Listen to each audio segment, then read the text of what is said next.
மக்கள் எல்லோரும் வரத்தான் செய்வாங்க. குழந்தை குட்டி கூட்டிட்டு வருவாங்க.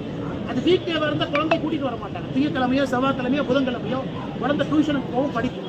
நீங்க வீக்கெண்ட்ல சனிக்கிழமை வச்சா குழந்தை எடுத்துட்டு தான் மக்கள் வர செய்வாங்க. ஏன்னா ஒரு தூண்டுதல் பார்ப்போமே, ஒரு கூட்டத்தை குழந்தை காட்டுவோமே, ஒரு தலைவனை காட்டுவோமே, சினிமா ஸ்டார் காட்டுவோம். அதனால் விஜய் அவர்களை போன்றவர்கள் இதெல்லாம் யோசிக்கணும், இதெல்லாம் யோசிச்சு வைக்கணும். அவர் யாருமே எந்த ஒரு தலைவரும் என்னுடைய கூட்டத்தில் யாராச்சும் இறக்கணும்னு யாரும் வரமாட்டாங்க. விஜய்க்கும் அது போன்ற மனப்பான்மை கிடையாது. அவரும் மக்களை பார்க்கணும்னு ஆசையோட தான் வந்திருக்கணும், மக்களும் அவரை பார்க்கணும்னு ஆசையோட வந்திருக்கணும். அப்படி இருக்கும்பொழுது ஒரு தலைவனுடைய கடமை, நாம போறனால யாருக்காச்சும் உபத்திரம் ஆகுதா, நம்மகிட்ட அந்த அளவுக்கு லீடர்ஷிப் டீம் இருக்காங்களா?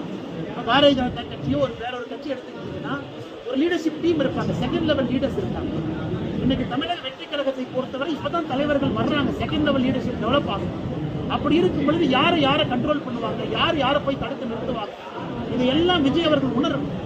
ஆனால் இப்ப இருந்து அவர் போகக்கூடிய எல்லா கூட்டத்தையும் மாற்றணும். வீக்கெண்ட் கான்செப்டை வெளியே வாங்க. ஏற்கனவே நம்ம சொன்னோம், இல்ல மக்களுக்கு உபத்திரம் கொடுக்க கூடாதுக்காக வீக்கெண்ட்ல போறோம். என்ன நாயங்க, வீக்கெண்ட்ல போனதான் கூட்டம் வரும், வீக்கெண்ட்ல போனதான் குழந்தைங்க வருவாங்க, வீக்கெண்ட்ல போனதான் பெண்கள் வருவாங்க. எதற்காக இத்தனை குழந்தைகள், 10க்கும் மேற்பட்ட குழந்தைகள் எதற்காக இறந்திருக்கிறாங்க? வீக்கெண்ட்ல கூட்டம் வச்சனால. அதனால நான் விஜய் அவர்கள் மீது நேரடியாக குற்றச்சாட்டு சொல்லிங்க. இதெல்லாம் உட்காந்து ஆராய்ந்து வீக்கெண்ட்ல ஒரு போன்ற ஒரு மாநாடு தேவையா?